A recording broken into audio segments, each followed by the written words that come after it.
প্রথমবার সংবিধান সংশোধনী করে বাংলাদেশের একটি অংশ আরেক দেশকে দিয়ে দেওয়া হলো, কিন্তু ওনার মনে ছিল না, সেই সার্বভৌম অধিকার ওনার ছিল না। বাংলাদেশে এসে সেটা সংবিধান সংশোধন করতে হয়েছে, পোস্ট ফ্যাক্টো ইফেক্ট সহ। কারা করেছে? সংবিধান পড়ে দেখে। যে গণতন্ত্রের জন্য, যে স্বাধীনতার জন্য, যে বৈষম্যহীন শোষণমুক্ত বাংলাদেশ গড়ার জন্য লক্ষ শহীদ জীবন দিয়েছে 1971 সালে, ভুলে গিয়ে মাত্র 4 বছরের মাথায় গণতন্ত্রকে পুলিশ করে দিল, বিলুপ্ত করে দিল, একদলীয় শাসন ব্যবস্থা কায়েম করল। 1975 সালের সেই 25শে জানুয়ারি মাত্র 13 মিনিটের মাথায় পার্লামেন্টে।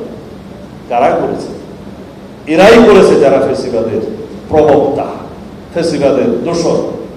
তার পিতাও ফেসিস্ট ছিল, কন্যা তো ডবল ফেসিস্ট হয়েছে।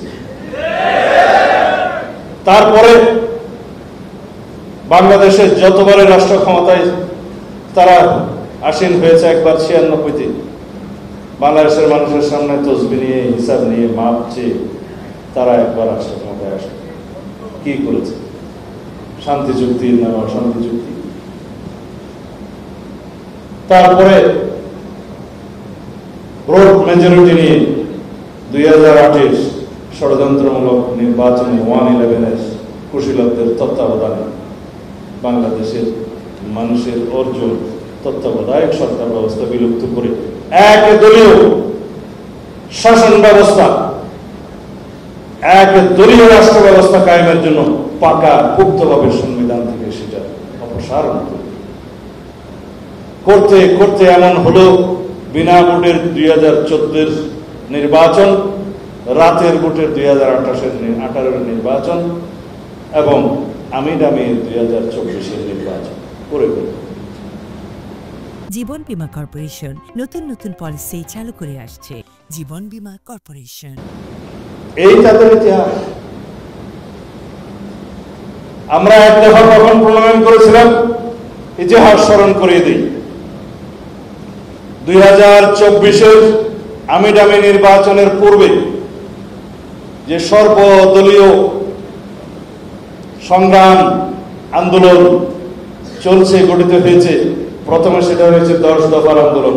আপনারা সবাই জানেন, আমি সেটার অংশীদার ছিলাম লেখা। সেই 10 দফা থেকে এক দফা আসতে আমাদের আরো কিছু সময়ের মধ্যে দিয়ে যেতে হয়েছে। সেই এক দফা কি ছিল? অবৈধ অনির্বাচিত ফ্যাসিস্ট হাসিনা সরকারের পদত্যাগ, নির্দলীয় নিরপেক্ষ তত্ত্বাবধায়ক সরকারের প্রতিষ্ঠা এবং সেই সরকারের মাধ্যমে জাতীয় সংসদ নির্বাচন, দেশনেত্রী বেগম খালেদা জিয়ার নিঃশর্ত মুক্তি এবং সকল রাজবন্দীর মুক্তির দাবিতে এক দফা ব্যানার লেখা হয়েছে। সবাই সেই দফায় ঐক্যবদ্ধ হবে। আমরা সেই এক দফার আন্দোলন, ফ্যাসিস্ট হাসিনার পতনের বীজ তখন রোপণ করলাম। যখন 2024-এর তথাকথিত আমিডামি নির্বাচন হয়ে গেল, আমরা নিশ্চিত হয়ে গেলাম এই ফ্যাসিস্ট সরকারের পতন নিশ্চিত হয়ে গেল। তারপরে একটি অগ্নিস্ফুলিঙ্গের দরকার ছিল। সেই অগ্নিস্ফুলিঙ্গ কখন, কিভাবে, কোন ঘটনায় হয়, বিশ্বের ইতিহাসে দেখা আছে। স্বৈরাচারদের যখন পতন হয়, ফ্যাসিস্টদের যখন পতন হয়, একটি সামাজিক আন্দোলনের মধ্যে দিয়ে হতে পারে। সেই সামাজিক ছাত্র আন্দোলন গঠিত হলো, সংগঠিত হলো। হাইকোর্টের একটি রায়, তার বিরুদ্ধে আন্দোলন সংগ্রাম, তার মধ্য দিয়ে ফ্যাসিস্টের অহমিকার বহিঃপ্রকাশ, ছাত্র আন্দোলনকারীদেরকে রাজাকার অভিহিত করা এবং তার পরবর্তীতে ছাত্রীদের উপরে হামলা করা হয়ে গেল স্ফুলিঙ্গ। 15 তারিখ বললাম ছাত্রনেতাদের বিরুদ্ধে সারা বাংলাদেশে স্ফুলিঙ্গ দাবানলে ছড়িয়ে দেওয়া। 16 তারিখ আবু সাইদ ওয়াসিমদের আত্মত্যাগের মধ্য দিয়ে সেই আন্দোলন রুকেয়ার খাদ্যকাশ সারা বাংলাদেশে শাহাদাত বরণের একটা প্রতিযোগিতা লেগে গেল। প্রথমে 100, 200, 300, 400 করতে করতে এক সময় 2000 ছাড়িয়ে। ক্ষতি রাখতে পারলো না, হাসপাতালে রেজিস্টার নাই, রোগীদের ভর্তি করাচ্ছে না, চিকিৎসা নিতে পারছে না, কোথায় দাফন করাচ্ছে কেউ জানে না। আজ পর্যন্ত যাদের হদিশ পাওয়া গেছে, যে তালিকা হয়েছে শুনলাম 700 কত জনের, বাকিরা জাতিসংঘের রিপোর্টে যেটা উঠে এসছে, আমরা কি এখনো তাদের খবর খুঁজে বেড়াবো? আমাদের ছাত্র নেতৃবৃন্দদেরকে দায়িত্ব দিচ্ছি, আজকে যেটা পুস্তিকা বেরিয়েছে, ধন্যবাদ জানাই যারা শাহাদাত বরণ করেছে 2024-এর ছাত্র গণ অভ্যুত্থানে। তার মধ্যে ছাত্র দলের নেতৃবৃন্দ 142 জন। এখানে যুবদল, স্বেচ্ছাসেবক দল, বিএনপির হিসাব দিচ্ছি না। যারা 2009 থেকে 2024 পর্যন্ত গুম খুনের শিকার হয়েছে, যাদের কারো লাশ পাওয়া গিয়েছে, কারো পাওয়া যায়নি, সেই হিসাব 176 জন।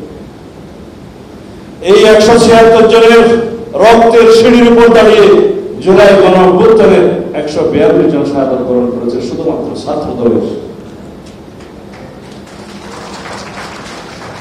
এই রক্তদানকে যারা কলঙ্কিত করার চেষ্টা করছে, যারা গণতান্ত্রিক শক্তিগুলোর মধ্যে ফাটল ধরানোর চেষ্টা করছে, যারা বিভিন্ন রকমের ঘটনায় বিএনপি সহ অন্যান্য দলের শীর্ষ নেতৃবৃন্দদের নামে কোৎসার এড়ানোর চেষ্টা করছে, বিভিন্ন রকমের স্লোগানের মধ্য দিয়ে বিভক্তির চেষ্টা করছে জাতির মধ্য দিয়ে, তারা ফেসিবাদের আগমনকে বোধহয় স্বাগতম জানায়।